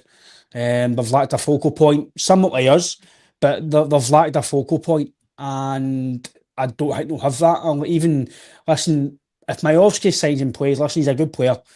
But I've seen Celtic fans saying why we don't get him. Majowski's never a certain number 9 in your puff. Nowhere near it. We've had, like I said last night with Alan and Mark, we've had them barely. By the way, people might give Griff a hard time. Baz has played with Griff. Griff was a top striker. His movement was different class. He was a top finisher. You had Dembele, Edward, Hooper, even Stokes was good. Commons was good. You'd Hesseling, McDonald. Majowski wouldn't touch any boys. It's because you'd be desperate for forward or get him in, hijack the deal. what for then next year for him to be on the bench and no play? When we maybe get a tap target, or if we did get Casper Dolberg. So he's no better than Dessers. no, I totally agree with you, Baz. I think Dessers far better than him. I think Dessers a goal scorer. I might know I don't think he's brilliant all round play, but he's a goal scorer, and I think they'll regret letting him go. But no, I think JP, if we get an early goal, it could be curtains. Headline in the paper tomorrow. Sheffield Wednesday captain says Miroski's a tit, and he's not better than Cyril Dessers. He's no. He's no. No, I'm agreeing with Baz. He's definitely no. I thought Baz going like that. Stay in Girona. Stay in Girona, Bojan. He's Sheffield Wednesday captain and celebrity boxing match with Excel Academia. I feel like it. No, listen, he scored what, 2 goals for Girona. It's no take away his name. If you looked at that profile, would you want to buy him? No chance. No chance. Listen, it might be good for them and the way they want to play, but don't know if he'll play or no. I think Dessers might play if he's fit. We all know what Dessers are, but Gassama, obviously Baz played with him. He's had a decent start with Rangers. He's maybe their biggest outlet, maybe their best spark now to get anything, but the midfields are over the camp. Raphael looks like he's going a caravan. I actually thought it'd be a good signing for them. No so far. Cameron, no quality enough. Diamandi's fell off a cliff for them, and Conor Bannan's no up to it. Nico Rassi's out the picture when he looks at it, so the midfields, I think we can dictate the play, we can control. If McGregor turns up, then McGregor, we know Hatate, they'll control that midfield, and if they do that, I've always said it, if you control that engine room, JP, you win the game. Doesn't matter how good you've gone forward, if you control that middle, you'll win the game, in my opinion. I think we've still got a far better team in terms of individuals, but it's just about, we need to turn up now, JP. We've not won a big game since January against Leipzig. We've won 1 out of 5 against them 90 minutes. It's not good enough for me, and you can lose the odd derby, but if we don't win this game, I'm going to be questioning the manager. I'm going to be questioning these players. How we can win these big games now? Where's the mentality into this team? I know we've won the league last year easily, but you've been beat two bad games there in Europe. You're then getting beat off a team who's in disarray in the league. So this is where, listen, I know it might be negative, but I'll always take a draw. I'll always take a draw. Just don't lose a game. I don't mind drawing, especially if you've maybe after that what's happened. It stops the kind of abuse, and it's just like, that's it, we move on. We're still unbeaten in the league, but we should be really, really going there and really putting a sword in Russell Martin's kind of Rangers kind of tenure, because I think if he loses that game, I think he's got to go. I think they'll sack him. I don't think they will, because I think they'll want to give him time. But I think we've got an opportunity to really, Aaron, personally, mate, to really go and put the nail in the sword for Russell Martin and some of the players that he signed, because some of the players have not experienced this as well. It's all a new team that he might play as well. Some of our players are still here that have won these games and played in these games. They've got a manager who knows it. So I think they owe us a performance, Aaron. They owe us a performance. They've not gave us one a good probably since maybe February, March last year. They've not turned up in a lot of games. It's been coasting. So be physical, be demanding. Shows what this football club is all about. Attacking football. Shows what we've not had for a long time. McGregor, see what McGregor done the game against them in February, against the one we beat 3-0, when he was calling Barrett as a shite bag and all that. Where's that McGregor? Where's all that? I've not seen that in months. Shows a bit of fight, a bit of desire to go and win these games, because I've not seen it, Aaron. So we need to go there, be full attacking. First goal, go and get the first goal. And like JP says, Aaron, I think that place will turn toxic, and I think we'll just go and get a few. I do think, I think we'll score. Because defensively, I think the high line, like JP says with Maeda, if he's on form, if Balikwisha comes in, he's quick. So I think it's all about, for me, Aaron, it's about us. If we turn up, we do what we can do, I think we win the game, but we need to turn up, Aaron. Alan, just before you come in there, mate, sorry. I just wanted to say, obviously, with Balikwisha, to bring that sort of freshness again, the difference between him and Yang is, with Yang, 9 times out of 10, you're going to get the ball back. He's going to be in field. No. What I meant there, but you talk about technical ability. I think you'll see a difference right away with Balikwisha. This is someone that can actually, a bit like the boy Forbes for Club Brugge the other night, he can actually face his man up. So he can either drop the shoulder, go that way, go that. He's got a good bit of pace as well. He's strong and he's got an eye for goal. Whereas Yang looks quite hesitant in a lot of his movement, the way he does things. And obviously, most recently, especially the other night, it was either when the midfield were giving him the ball, it was coming straight back to him. So it wasn't as if he was trying to turn and face his man up or really go anywhere with it. But obviously, just before you come in on the point there, Alan, we thank you to Mitch74 for his kind donation of £5 to the channel. Hail to yourself as well, mate. I hope you are looking forward to the weekend, and thank you very much again. But Alan, obviously to see the difference, and that could be the ultimate difference in terms of that wee bit of freshness, a different style, and maybe an out ball as well in terms of going down that left channel instead of the ball always, coming back into, as people are calling it, the horseshoe and everything else. Someone who's a bit more direct, and if Maeda does play through the middle, then you've got someone with that eye looking to get the ball across into the wee man. I'm not want to be too sarcastic. I'm saying it half sarcastic and half real, but it's handy when you go forward and go at a player. See, that usually makes you score goals, doesn't it? So we've not really been doing that. Just with the personnel, I'd probably say, but I think Ryan's hit the nail on the head as well. See, if it was at Celtic Park and we lost an early goal, it'd be just as toxic. I'm sitting there when again the first game against Kairat, and you hear the chances at the board. So we're not at the woods yet. I think it's imperative that we get a win, because that's the last 4 games in 90 minutes that we've not managed to beat them, and it might be a different team, but it still plays on your mind that we won the league by that distance, but we can't manage to turn them over. I think we need to concentrate on our performance. I think they're obviously in turmoil. I think they'll be pretty nervous as well, some of their players, but I think we need to concentrate on getting our performance right. It will help if we start with Balikwisha. I think it's can't be any worse than what we've seen. So I think if any one of us started, it probably wouldn't be any worse. So I think it will help. And anytime I've seen Rangers, they've mentioned the high line, but see how high they are when they're in possession as well. The defenders, see how high they are when they're defending free kicks. See, I think it was the last game they put. Was it the St Mirren game? And I think St Mirren had a free kick about 10 yards in for the halfway line, and their whole line was maybe over 30 yards out. They were so high, and the ball gets in the back. The St Mirren player kind of heads it on. They get a chance out of that. I think it's really risky when you've mentioned, JP, that we've got guys in Maeda that can run in behind, and so can Balikwisha. Aye, and hopefully they don't kind of learn that for Adam Maeda and just stand 10 years offside most of the time. So that helps as well. I think that they'll obviously need to judge their runs right, but I think that's obviously somewhere we can exploit. I think that you look at how high that line is and the pace that we could have in behind.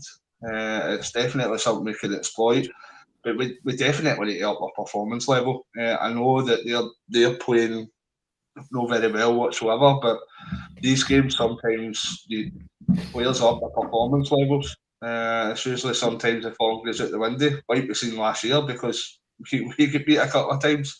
You look at last year at Ibrox, at Callum McGregor got absolutely just took out the game by that Baz Rami, wasn't it? He just kind of took Callum McGregor out of the game when he beat 3-0, wasn't it? So yeah. I think we just need to look at ourselves. I think that if we bring in, I think the only one that I could see starting in the new signings is probably Balikwisha. I think we've mentioned the left back for Boca Juniors. I think he's not had a great deal of game time recently. I'd be very surprised if he threw him in there. I think the only way that he throws him in there if Ralston's no fit and he puts him all at right back, which he can play. But I'm relatively confident that we're obviously able to go there and get the win. I think that we're able to go there and get a win with a couple of goals. But it's whether we step up to that mark and show our capabilities. That's the big question. I know this team is capable of going there and getting a win, but we've not shown that recently, and we've not shown that last year. So I think all my thoughts is that we need to show what we can do, and it's a long time since we've shown what we can do at Ibrox. What, JP, sorry, what I've noticed, sorry about mate, what I've noticed with him is, I'll actually put this to Baz, because obviously Baz is obviously the level he's playing at and what he's done. I think Baz, he's kind of took the way that Martin's trying to play. I think he's kind of took the physical edge off him a bit. I noticed against St Mirren with the boy Mandarin, and I don't know the other guy's name up front. They two were really physical, and they were pushing John Souttar out of the camp. Like, John Souttar couldn't handle it, and I know we have not really got that, but I don't know if that's something that he's maybe took out their game, Baz, that Martin, I think he's took out that physical edge, because I think recently they've been very physical cases, and that's why they've got one reason why they've out muscles in these games, and I think that's something that we need to build towards the future. I think our players are nice and technical, but I think we need to show a bit of physicality as well, because it's not just about being nice on the ball. But do you think that might actually suit us, mate, the way he's trying to play? Because I think, that's just me, I don't know if anybody else and yourself seen it, Baz, but I think he's kind of took that physical edge out of your team with the players that he signed. Just to add to that, Baz, before you come in, sorry, mate, I was actually going to say the exact same thing. Great minds think alike, obviously. Do you see it also being a different tactic that Rangers will deploy, obviously, because of the way he's trying to get them to play? Because with this current side that they have, what Ryan talks about there, I don't see this physicality. I don't see the rough and tumble, people getting in your faces. I mean, as it stands just now, we don't know if Nico Raskin's going to be there. We've not got a clue, but he seems to not be favouring him. He's playing Joe Rothwell. He's not that type of player. He likes to dictate play, similar to Callum McGregor for deep. But obviously, just to add to that, mate, do you think that'll be a different sort of tactic that we'll come up against, and it might sort of eat into our hands the way that they're trying to play? I think, over the last few games, definitely. I think their physicality in the middle of the park, especially, they've lost it for last season. I think, obviously, last season they played Diamande and Raskin a bit deeper. Had Bajrami or Tom Lawrence as the 10s. So I think they have probably gone away from the physical side with Russell's style of play a wee bit. They want to dominate the ball a lot more. That comes with personnel, obviously. We're leaving Diamande and Raskin out and replacing them with Lyle Cameron and Joe Rothwell, who are completely different players. But I think come Sunday they might go back to the way they were a wee bit last year. Not in terms of style, but I think for the Derby game, I think they will put a few more of the, if you want to call them, the stronger physical players in the starting 11. Because I think that's been well documented in recent weeks that they've lacked a bit of fight when they've not had the ball. And they know that probably if he's been watching last season when they've won and stuff, they've won through working harder and being physical with Celtic. So I think they'll probably try and put a few of their more physical players back in the team. But I definitely agree with the high line that they've been playing. It could be a dangerous tool for them, because I can't imagine that will change much. If they've deployed it all season so far against good teams with pace up front and they've no change, so I don't think he'll change for Sunday, and I think that could play into our hands, especially if the boy Balikwisha starts for us as well. You've got him and Dyson Maeda, who Dyson's obviously really, really quick, and we've seen that. And I'm made to believe this Balikwisha can move as well. So the high line could be for Celtic's benefit in Sunday when the game comes round. Baz, also, just to get your thoughts here, do you think, obviously, the humiliation on Tuesday night. Do you think this is a perfect tie for a Celtic squad who suffered a humiliation like they did on Tuesday to show that they can bounce back into? And also, how important do you think it is when you look at the differences of the squad now? The strong nucleus of the Celtic squad, this isn't a first rodeo going into this tie, whereas Rangers have got quite a lot of new people who haven't played in this fixture. They've never really experienced this fixture before. How important do you think that is, mate, for both teams? I think it's a perfect tie for both teams, because as down as they are in the dumps at the minute, they're 90 minutes away from turning that around and being cloud nine again, the both of them. So we could say it's a perfect fixture for us, but for them as well.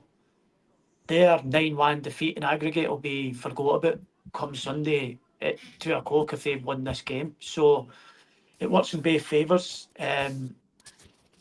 Me as a player, if I was Celtic, I'd be buzzing for this game on Sunday because it's the perfect. You can't wait for your next game after a defeat, and especially a defeat that hurts as much as that Almaty one. This is the perfect game. But on the other hand, as I've said, they'll have players think the same as well. You're getting battered all week for pillar to post. You go and score on Sunday. Next thing you know, you're a hero. You're going to win the league again. Russell's a great manager. Brendan's a great manager. It can all turn in 90 minutes, and that's the beautiful thing about football. So I think it's a good fixture for both teams. I know I said they're really down in the dumps, and they are. So it is a good time to play them, but they'll be thinking the same about us. It'll be the exact same. The mindsets will be the exact same. Russ will be telling them, great time to play them on the back of an embarrassing defeat in Europe, and Brendan will be saying the same. I know what you're saying about us having players who've been there, done it, and them having a lot of new players. It could play a part. Some of their players have never seen this game before, never played in it. But I've touched on it. I won't go away from it. The first 15 minutes, whoever settles the best, whoever turns up the first 15 minutes of the game and plays the best in the 15 minutes, even if it's nothing each, goes on and wins the game. Yeah, and how important do you think Callum McGregor's role is? Obviously, as a captain yourself, Baz, how do you think Callum would have went? You know him personally, obviously. How do you think he would have went about his business? Obviously, trying to make sure that the players have now lifted them heads from Tuesday going into Sunday. As a captain, you've got to let it sink in. You can't, straight after the game on Tuesday, when you've been the time to galvanise for the game on Sunday, you've got to let it sink in and let reality hit that what has happened is unacceptable. But come Thursday morning, they probably had Wednesday off, as I would imagine they were travelling back. Thursday morning, you get in, watch the game through, and then you speak about it. And then as soon as it's spoke about, it's forgot about, because the next game's always the biggest, and there's no bigger games. So, listen, he's been there, seen it, done it, worn the T-shirt. So he's the best person to have in that changing room at this minute in time to speak about these games and to speak about positivity. And he knows everything today. He's been there, done it, like I said. He's been in this position a million times. So you couldn't ask for a better captain. But there's also, on the other side, questions getting asked about him at the minute in time as well, his performances. That footballers are human at the end of the day. We see it, we see everything. So he'll be making sure as well that he's doing his bit to fire up himself first and foremost, to be the best version of himself, to give the best version to the team. Because if you get the best version of Callum McGregor on Sunday, it goes a long way to winning the game. Yeah, Ryan, obviously through watching documentaries and stuff, it gives you a better insight of just what kind of captain we've got in the changing room, mate. And you see him operate and you see how, he's class. I mean, you see the way he goes about his business, the way he talks to the players. You look at the kind of Jota video when Jota signs and he goes in and he's like, never thought I'd see the day. And just that wee break the ice, relaxation moment. How you doing? Welcome. No doubt he's probably done the same with Balikwisha and Sarrachi as well. He's probably went to them, although I don't know how much English Sarrachi speaks, so Brendan might have had to translate in Spanish for Callum, but he's so important, isn't he? Just him alone, and then you've got guys like, you know, Cameron Carter-Vickers, who's been there. You've got Kasper Schmeichel, who's the Danish captain. He's obviously chipping in as well. And not only that, mate, we've heard how much a bigger voice, and we've seen it in the dressing room with the videos of Sinisalo also, because he likes to really chat with the players. So I don't think we're in bad hands here, mate, going into this game. And as Baz just says there, if Callum McGregor turns up to the best version of himself come Sunday, mate, we could win for a treat. I don't want to touch on McGregor long, mate. Everybody knows my thoughts about him. I think if McGregor's at his pomp, I know we say Hatate, but I think McGregor's, maybe, I don't want to say they all McGregor because he's only about 31, he's still young, but McGregor at his pomp for me is the best midfielder in Scotland. I know maybe no creatively, Hatate's probably better like that, but I think McGregor's like Scott Brown. If Celtic want to play well and he plays well, I think Celtic win the game. It was the same as when Scott Brown, especially at Ibrox. If Scott Brown turned up, Celtic normally won the game. Because for me, Scott Brown still, by a lot of some of the fan base, and especially outside of Celtic, he's underrated. Obviously, Baz played with the two of them. But for me, Scott Brown was brilliant. He might have not been on the eye technically, but you don't play with Celtic at that level in Scotland consistently if you're a bad player on the ball. Scott Brown for me was overlooked with some people for some reason. I don't know why. Obviously, I watched him in Mulgrew, the golf channel, and he says he was got a Newcastle for a 5-year deal. So it just shows you how well thought of he was. He could have went down south, but obviously Neil Lennon turned his head and he stayed here, and thankfully for that Neil Lennon was there to do that. So no, McGregor's different class, JP. But Baz is right. The last few weeks he's not looked at himself. Maybe he's questioning himself. Right? I need to do this better, I need to do that better. So if he turns up, JP, I think we win the game. I know we talk about Maeda and maybe Jota, guys like that, if they turn up, but for me, if McGregor turn up, we win the game because he is that good. He is only 31. He's no, people have said he's lost a year and stuff. He's maybe just no performing now. And like Baz says, it happens. Football players go through a few weeks where they don't perform it. It happens. They're no robots. So, but no, for me, mate, I don't really talk much. McGregor, mate, he's a top player, and there's no doubt that he'll be galvanising the team, as Baz says, for the hotel tomorrow night and beforehand the training today when they're doing there'll be kind of rituals before the game and the shape and stuff. He'll be right up for it, and I've no doubt that he'll be wanting to be the best he can for the team on Sunday. Yeah, Alan, it's one of those ones, isn't it? No doubt the players as a squad, you know, they'll be looking forward to this occasion.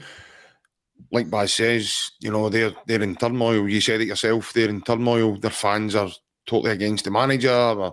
They're not all in harmony at all. So it's not a better time to get this team to play this side. Also, you know, guys like Rio Hatate, you know, Callum McGregor, they've come under real criticism, and probably rightly so over the last couple of weeks for some of the performance levels. However, these are the kind of games, mate, that, you know, these guys have got that quality in the locker to just go boom, bang. And before you know it, you're a goal or two down before you know what's going on, just with a wee bit of magic for some of these guys. Now, whether it be a long shot for Hatate himself, a through ball with Hatate, but they've got that in them, mate, just to switch a game just in a moment, just in a split second. And before you know it, you're 2, maybe even going on 3 goals down. As Baz says, the first 15 minutes, if we start that the way, you know, Martin O'Neill's Celtic in the 6-2 game start, I'd dread to think where that place is, you know, what that place could really turn into. I would imagine the game might be getting abandoned due to a pitch invasion. That's how bad I think that place is going to get. I've got Rangers fans who are friends, and they're telling me they don't even think the place is going to be a sellout from their end. So that tells you where they're at. So it's a great opportunity for us, I think, after what happened during the week, to then go and really try and lay down a marker and put, you know, show why we are champions. We have got the capabilities. The guys you mentioned have got the tools in the locker. They can produce that kind of performance, but the problem is they haven't been. And you're looking at the Rangers games last year, as I mentioned, they've no. We know they're more than capable of that. This year alone, just for attacking as a whole, you're saying about 6-2. I'd be happy to score one goal because we're struggling to score one. We're struggling to score just I now. was just meaning the start they made to that game. I would love to see it. I get your way you're thinking, right? If we score in the first 10-15, then the pressure on them, they could crumble, etc. I just want to concentrate on us getting our performance together because it has concerned me the way we've been playing against in the derby games recently, and then it has concerned me maybe we've not had that cutting edge, we've not had that intensity and that tempo in the final third this season. So we're hoping that the injection of Balikwisha that can change it all. We know that the players that are there in midfield, when you look at Callum, Hatate, Engels, whether it be Engels, Negrin, etc. You know these players have got ability. Then you get back to Kieran Tierney that can run down that wing. But for me, it's just about we need to dig into that locker. We know that they've got that in that locker, but we need to produce that on Sunday because, as I say, going on this season and going on our past few games against Jesus. It's like ET phoning home there. And not gone against the last few games in the Glasgow derbies. Well, we've not really turned up, so it's imperative that we turn up tomorrow. We need to concentrate on our own performance, and if we do turn up, I think we win the game, and I think we could win the game with a couple. But on the other hand, if we don't turn up, it could go the other way. So I'm slightly confident, and I'm sure the closer it gets to Sunday, I'll kind of come and go. I'll get more confident, and then I'll go, no, but we're not playing well. You know the emotions there, kind of a derby week. So here's hoping that we can get our performance back to the levels that we know we're capable of. And if we do that, I think we're more than capable of getting a result and a victory. Yeah. But obviously this is a time when I'm going to ask for a prediction of the team lineup. But before I do, mate, I'm going to ask you the importance of, you know, when you look at squads and the Celtic players in training and stuff, do you think Celtic obviously lacking at the higher end of the field, mate? Do you think guys like McGregor, Hatate, do you think that has an effect on these guys, knowing that, you know, we're bringing in... I don't want to be disrespectful to anybody individually, but I'm going to give a couple of examples here. Do you think that affects the players, mate, when, no disrespect, we're bringing in like Yang and having to play him consecutively over games? We're having to play guys like Johnny Kenny, who, I mean, he scored a good goal last week, but he's not really showing that he's going to be the number 9. Like, that impact Kyogo had straight away with his hat-trick against Dundee. We've not had that yet. And obviously Yamada's come in, but he's only wee snippets here and there. But again, we've not seen enough of these guys to go, right, they could be relied on to be the number 9. So do you think that affects teammates in the team going, oh, this is deflating here, man, but we'll definitely know where we should be or where we've been. You go back a few years ago with Jota, Rabada and Kyogo. So when you look at that to the contrast of what's there now, does that affect the rest of the squad, mate? And obviously then the squad get an injection of Balikwisha for a game like this. Can that easily be the switch that then turns it in its head again? I think definitely with people like Yang and, like you said, nobody's held in the number 9 spot this season as of yet. So you try to look for relationships on the park, i.e. Hatate with Kyogo. When Kyogo was there, they had that understanding. Maeda's got it with all the midfielders, McGregor. You look at it, it's hard because if your front line's changing and you don't know what their strengths are and what they want, or they're not making the runs that Kyogo would make, it can affect you as a midfielder. So maybe that's why the midfielders haven't really performed as much this season as the past few seasons with what they've had in front of them. And McGregor's actually been really vocal and come out and said that they need help, that current squad needs help. So that's a cry for help, which says he knows that we need more on the park to help him, Hatate, and all the others. Do you know what I mean? Otherwise, he wouldn't really come out and say that. So I think it's evident that the forward line has struggled a lot this season. We actually got away with it. We St Mirren at home when McCown scores a deflected shot to 1-1, and then you seen Aberdeen, we were comfortable, done all right that day, but Livingston Ryan said first half terrible, nothing really. So, and then you go 2 legs, don't score a goal. So I think we know where we need to strengthen, and we're talking about McGregor and Attatis and that suffering because of it, 100%, because the start of this season the forward line's been nowhere near probably good enough, and we're still talking today that we probably need 2 starters. Well, Balikwisha's signed, so hopefully he's one of them. But you need another one to come in the right and start for the next, after the international break. So, and maybe potentially Dolberg, like that puts Maeda in a tricky position where he's fighting for his place on the left with Balikwisha if Dolberg comes in. So you're probably looking right now, and you're probably looking for 3 starters to come in and well, we Balikwisha too. So 100% the forward line's affected. You live and die with your strikers are saying we've no kind of striker this season that's commanded the number 9 shots. We need this sometime. Johnny Kenny's at the games. Yamada's come in now and again, footed in and out. Not one of them you can look at and say, aye, he deserves to start today. So it will be playing a part in the midfielders' performances as well. Right, okay. And then obviously your team lineup, mate, who do you think it's going to be? I think there'll be changes, surprisingly. I know Brendan's done it before in the derbies as well. I think Casper will go in goals. I think Anthony Ralston will play right back. I'll go Carter Vickers, and I think Simpson Pussy will come in at centre half. I think Scales won't play.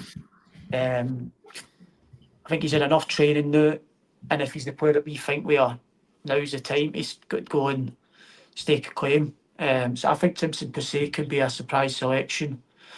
I'll go for Kieran Tierney at left back. I think it'll be McGregor, Paolo Bernardo, Hatate, Nygren off the right, Maeda and Balikwisha. Okay. Ryan, obviously, your team lineup, mate. The goalkeeper, obviously, was Michael. I would like Pussy to come in. Like Baz says, I think it's a perfect game for him. He's had plenty of time now to be fit and play, so throw him in. Let's see what he's made of. Listen, I do think Brendan likes Scales again. I don't understand why he likes him, but he does. And Do you know, I think we'll see enough Pussies on Sunday at Ibrox.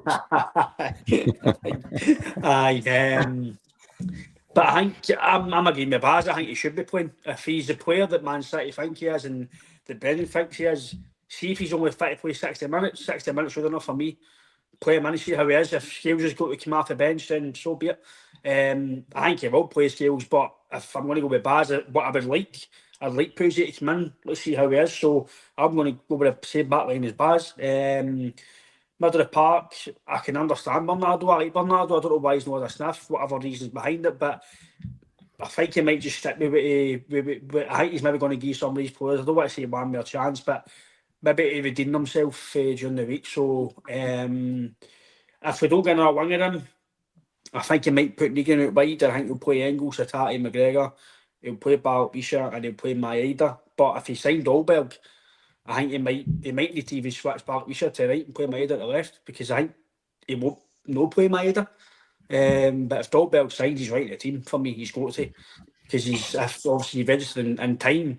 But so that's my teammate, and hopefully some of the guys off the bench can maybe help you as well. Yeah. Alan, obviously yourself, mate. How do you see the team lining up? I agree. We would like to see Pussy, or whatever his name is. I'm not saying that. But I'll go with what I think it'll be, not what I'd like, but I think it will be Casper, Ralston. I don't see it, unless Ralston's injured, I don't see him throwing the Boyke Boca Juniors in. I just kind of see it. Might see him come on, kind of with 20 minutes to go or something. That's a possibility, might be on the bench, but I'll go with Ralston, Carter Vickers, Scales, Tierney. I think the midfield, I think it'll be McGregor, Hatate and Engels.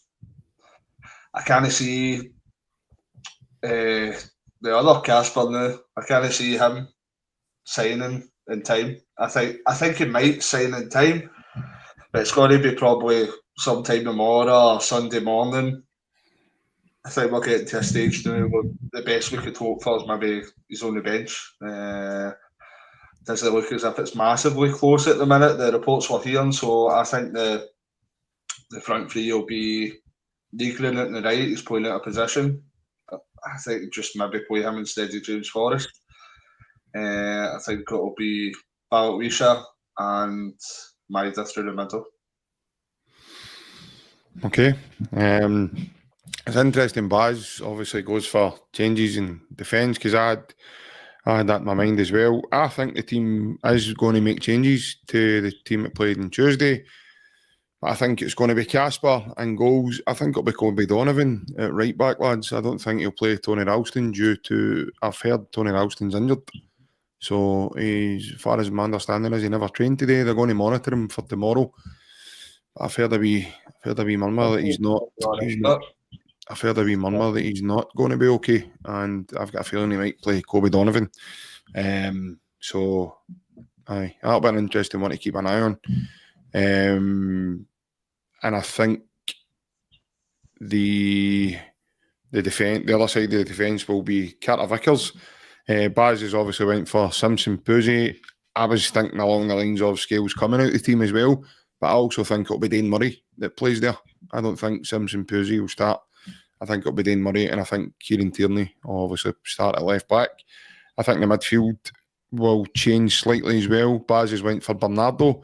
I think it'll be Callum, Hatate and Engels.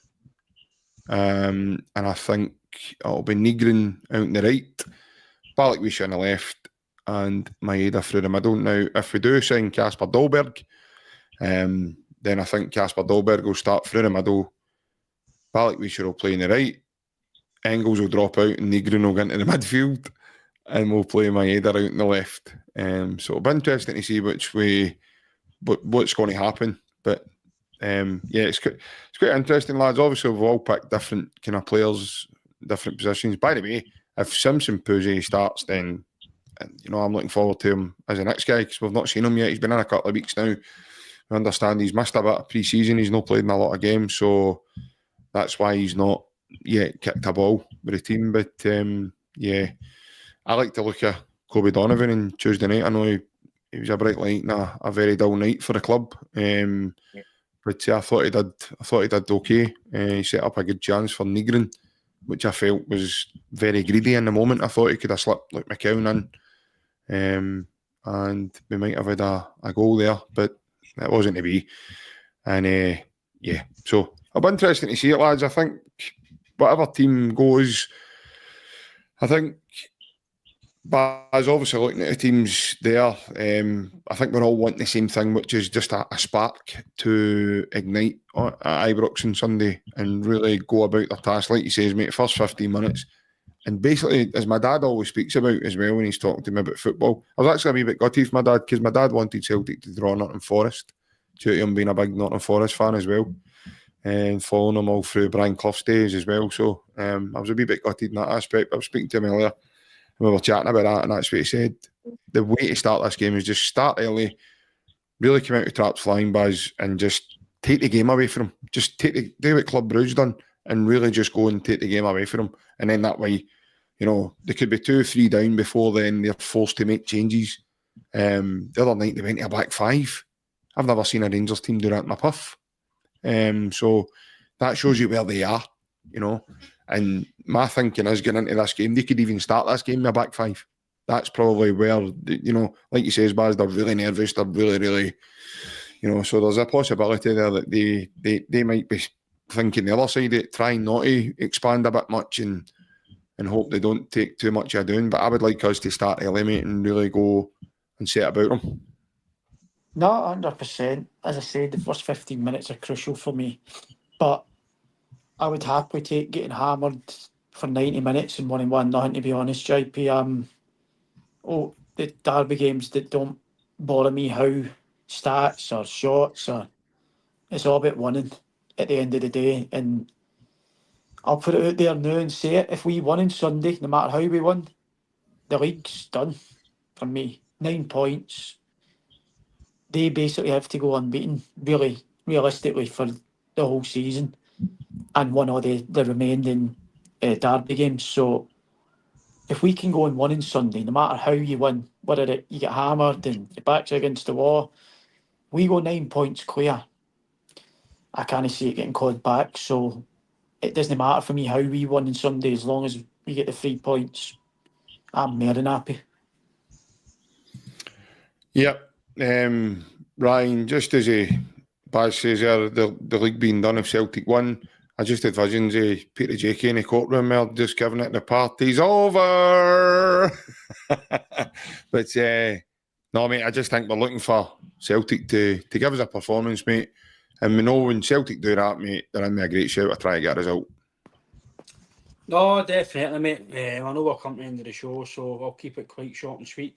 I think if we start quickly, mate, I think we win the game. I'm at Baz as well. If we win that game, I think it's going to be very hard for him to do anything, because they'll need to change manager potential, maybe new players in January. The fans will be, even though a new manager might come in, they'll be in turmoil again because we're ahead again. And I think once you get signed, Balikwisha, he's in, hopefully you get Dolberg in, we'll get better.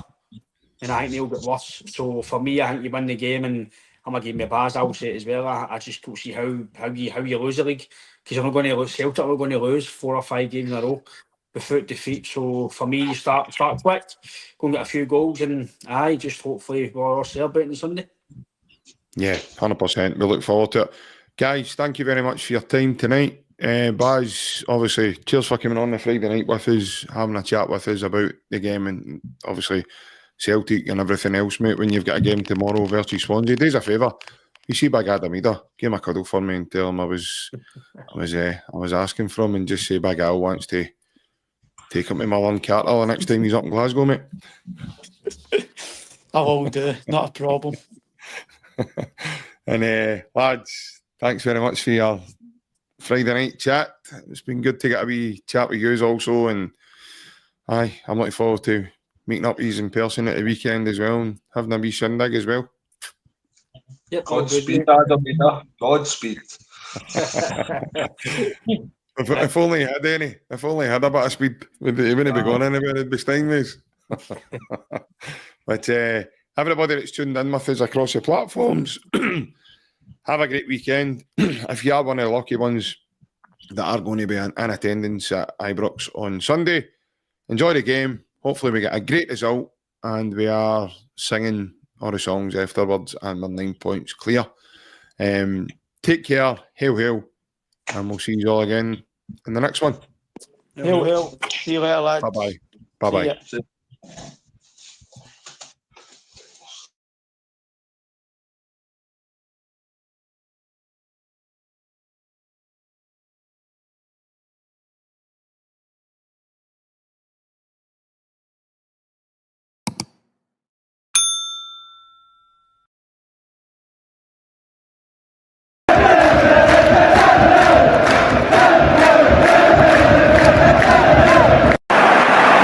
Larsson here.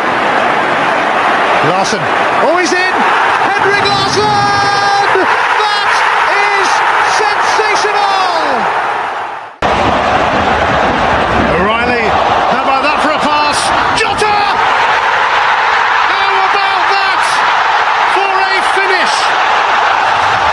That is Jota for you! In for Henrik Larsson. And Moravcik! His first goal for Celtic! Here is Shunsuke Nakamura! Exquisite!